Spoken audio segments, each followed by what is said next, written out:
Now what I want to do is to create a height map in Maya using the geometry that I built as you've seen in the previous video. And I want to note here that if you look at the edges, they're kind of like really terrible, but it doesn't really matter because we don't see them on the camera.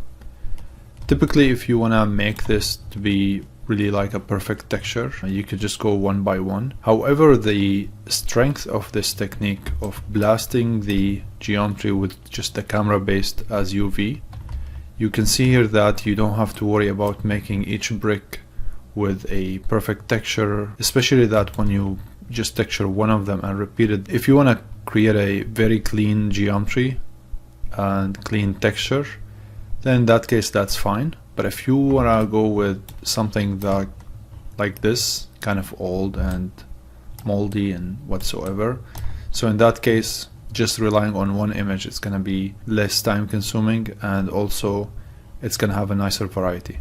And of course you can always see some of those bricks with some issues here. That's really an easy fix. If you really care to make them nicely precise, you can simply just right mouse button, you can go to the UV and then UV shell, and then you select this one. And of course if you want to move the object here, it's not really going to move the UV shell, it's going to move the object. So typically you want to go here to the UV editor, hit F here, and now you can just slide it over. That's going to give you a better result. Of course, as a result, you would need to fix these, but also one thing you might notice here is that I am exceeding this line, which is not typically good, but since I am already using a seamless texture, those pieces technically should be covered here. Yeah, it's exactly here, right? And as a result, you can imagine that technically speaking, I should be pushing these. But again, you can hardly notice these things, and it's a matter of making something that looks great. If the camera is gonna get really close, then in that case, yeah, sure, by all means. But I wouldn't really obsess about such level of details unless I really need to. Alright, and I'm gonna go now to the object mode. Make sure the history is clear and frozen transformation, and it's named. Now what I want to do is to have a plane, very low subdivision plane. I'm gonna go as low as possible just so I can really experiment with the efficiency of this process. Is Maya good for height map? Well, let's see. Alright, so I'm going to borrow the reference image that I used, this one. I'm going to duplicate it, and since I have the reference images in this display layer, the duplicated version is also going to be included in it, so it's going to disappear when I hide the reference images. So that's why I would select the object, right mouse button on that display layer, and then remove selected object. So it's now no longer going to be affected by hiding it. One thing you should know about the display layer is that once you click twice, you get to the R mode, which is reference mode, which means you cannot select the stuff on that display layer, which is super helpful. And you noticed me that I was utilizing that in order for me to not select them every time and having to deselect them as I am building the geometry. So now I'm gonna hide them, and now I know that this thing here is here to stay, the plane. So I'm going to just give it some random Arnold material, and I'm going to click and hold V, snap all the way. I'm gonna drag the mouse all the way till the corner, till I get to the corner, so it would snap that specific vertex of that grass plane. Now it's important to go and name this plane properly. Let me clear the history first.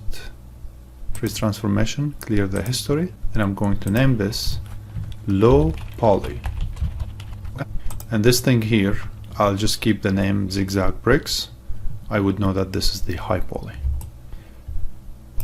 Next, I'm going to go and switch from modeling into rendering. There is this menu here called lighting and shading, and I'm gonna go click on transfer maps. Alright, so here we have this menu that's going to allow us to create normal and displacement maps, believe it or not. So you notice here that you have the target mesh and you have the source mesh. Okay, so the source is basically your source of details, and that's going to be this piece of geometry.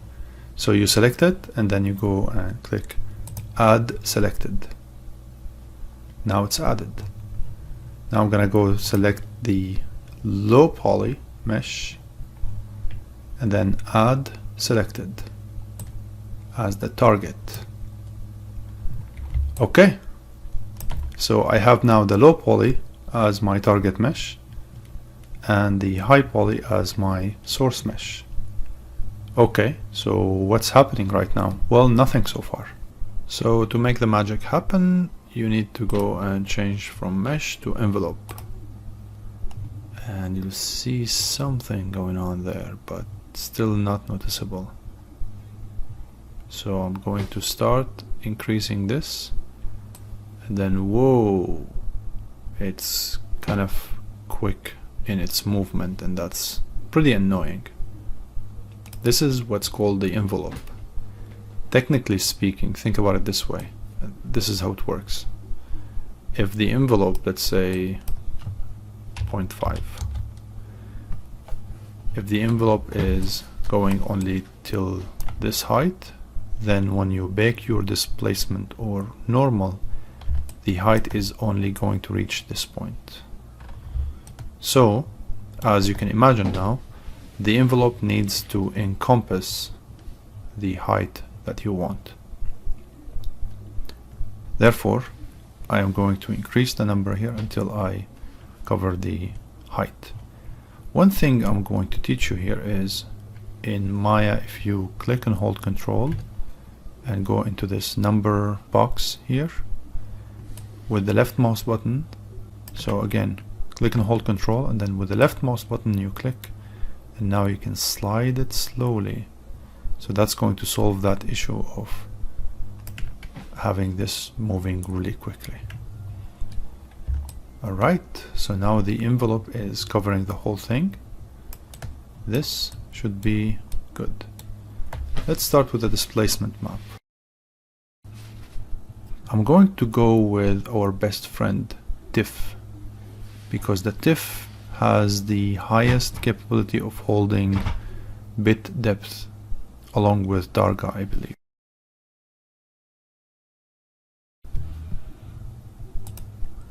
Maya common output, I'm going to crank this up to 4K.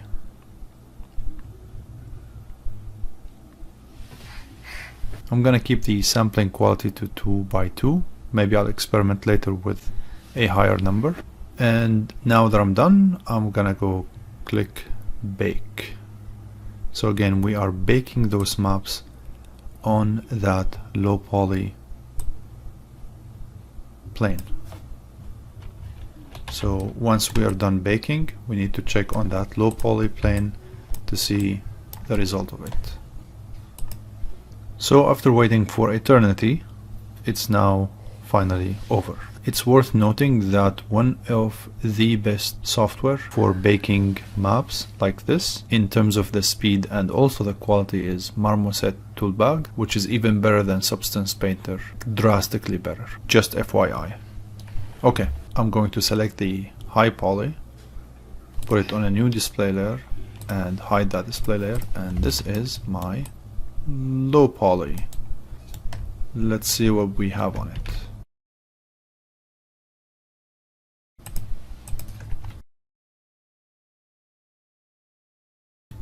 Well, let's see if that's going to render, because this has basically a Lambert in Arnold in Maya.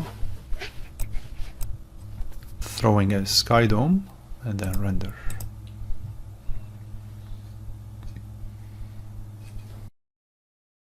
Right to jail, right away. What's going on here is that we're applying a displacement map with pretty interesting amount of details, but on a single plane. So just to think about the process from all aspects, what I would like to do first is to duplicate this and give it a new material. Actually, I'm gonna give it a Lambert material, just so it would be consistent. Right now this is looking like that because it's a Lambert material, right? So in order for the comparison to be good, I want to make sure that they're on the same page. So this is a Lambert, and I am going to go to the hypershade. I'm gonna stop the rendering because otherwise Maya could crash easily. I'm gonna select both of these and then go to graph, material unselected. This is the one that doesn't have the displacement, right? So I'm gonna select this and hit Control D.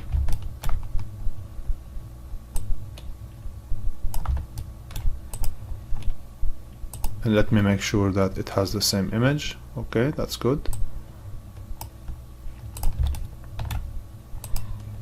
Also, it's worth noting here that typically your displacement map should be, it can go from the alpha or from the color red, but typically it needs to be raw in order for it to function properly. So let me, just to rule out everything, even though I know it's not going to change anything, but I'm just going to render it now after I set it to raw to see if we get any different result. And as you can see, it's still the same. It looks horrible. Okay, so now I have this. I am going to connect the displacement with the alpha, and actually I'm gonna connect it with the R just for comparison to show that I believe it's gonna be pretty much the same result. And now connect this displacement, and as you can see the result is the same, right? So whether it's alpha or the R channel, so that's good to know. And of course I need to change this to raw, and still not gonna change anything because it's still terrible. Because the main issue that I have right now is that the subdivision level is pretty low. So if I go here to modeling and then mesh, let me deactivate rendering before I do that. Then mesh, and then smooth, then G on the keyboard, G, G, G, G. Because you need to keep in mind that displacement map is pretty render intensive, and it does require a good amount of resolution in order for it to work properly. Because after all, you're saving yourself a lot of geometry, but then again, this is pretty excessive. So you know, it's almost like there's no point of using the displacement map. So let's go with something a little bit moderate, and let me render this out.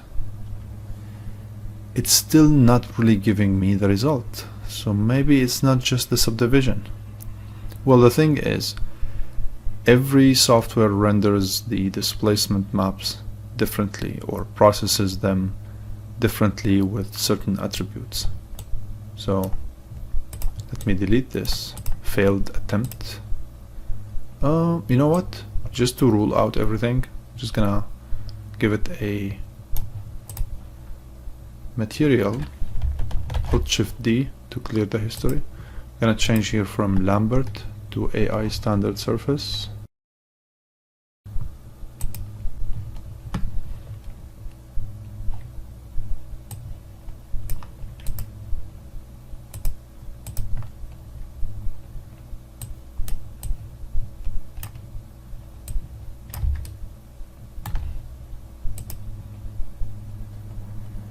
well, it's not that different at all, so it's not really the material. Okay, that's good to know. So what's really going on is that Arnold needs to have certain filters in order for it to really process the displacement map properly. Sometimes it is a mix between the fact that it's really low resolution in terms of the geometry, and also it has to consider the fact that the Arnold subdivision doesn't have any type of subdivision. So in this case here, I'm going to zoom in and then change this type into Catclark. Still nothing happens here. Well, the Catclark is basically you're boosting the subdivision level specifically for things like the displacement map. So I'm going to increase it 1, 2, 3. Nothing's happening. So in this case, probably we need to crank it all the way up.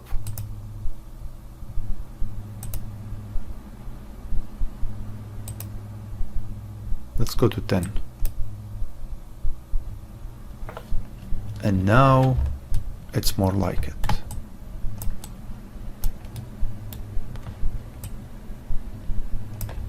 So there is an insane efficiency there. Just using one plane to give that effect. And notice from the side, it does give you that depth, which is fabulous.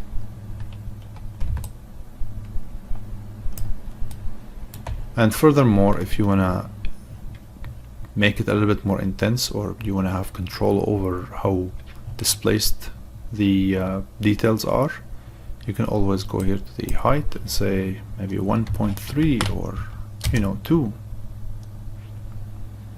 Let's make it something insane. Let's go to 5. I feel like I'm trying to break my computer.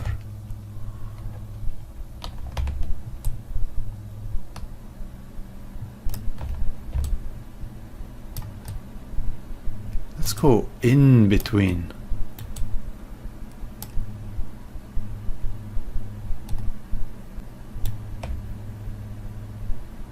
This is really, really impressive. I mean, this is just being applied on a plane and we're getting this result. That's fantastic. Let's try the linear and see if that's gonna give us any difference. No, still the same. Yeah, anyways, so object,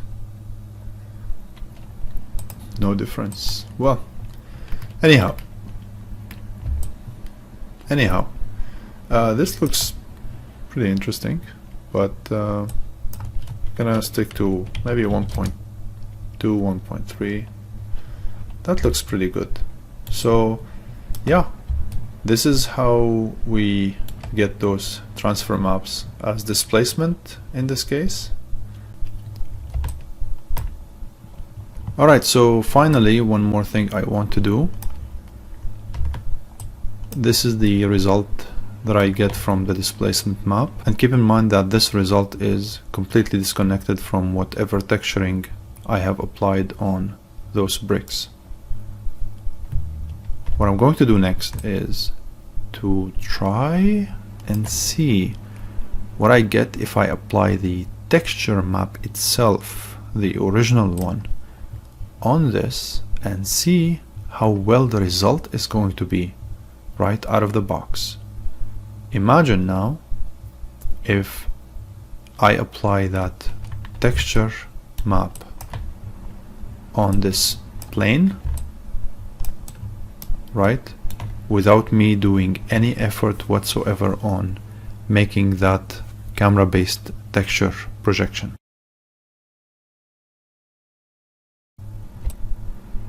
So both the texture and the displacement, they're matching.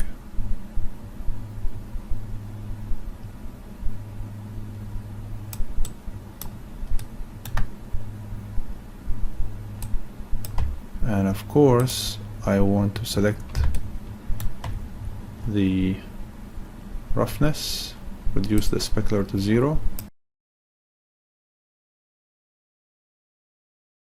and this is the case I am gonna stop the rendering here. This is the case where I would go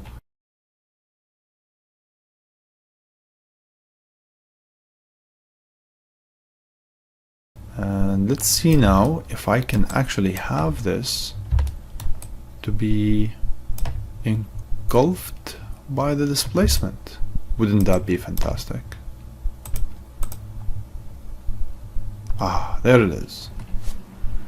So even though the displaced plane is below it, this is actually treating the geometry precisely as if it's actual geometry being displaced, which tells you how amazing the processing is for such techniques. Now all I need to do is to go and find a much better grass texture, something kind of greener, in a way that sort of gives that feeling that it's the grass from between those bricks. The last thing I want to say here, I want to show you this thing that is also very important, and this is a feature in Arnold. So let me just delete this grass material. Okay, now I have only this displaced layer. Okay, here is a hypothetical and also a practical situation. You have a layer that has displacement on it, and let's say you want to 3D print it. Let's say you want to send it to a specific engine that needs to have the polygons. Can you actually get geometry out of a displacement map? Well, yes you can. You go to Arnold and then you go to Utilities, Bake Selected Geometry, and I'm gonna go and save it into the assets. Save. It's saving.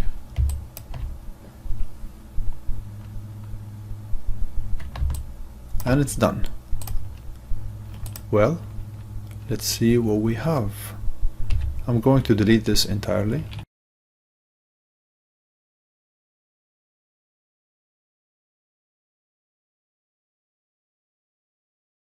Believe it or not,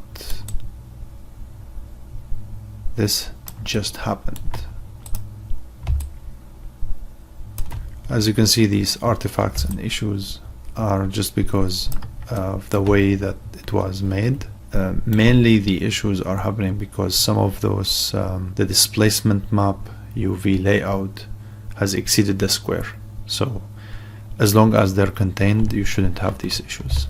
But this is freaking incredible. So that is how you transfer a geometry into height map, such as a displacement map, and then that's how you apply that height map on a simple plane, and then you take that plane that has the displacement on it, and then somehow magically you transfer it into this geometry that has the identity of that displacement. I hope this video was helpful.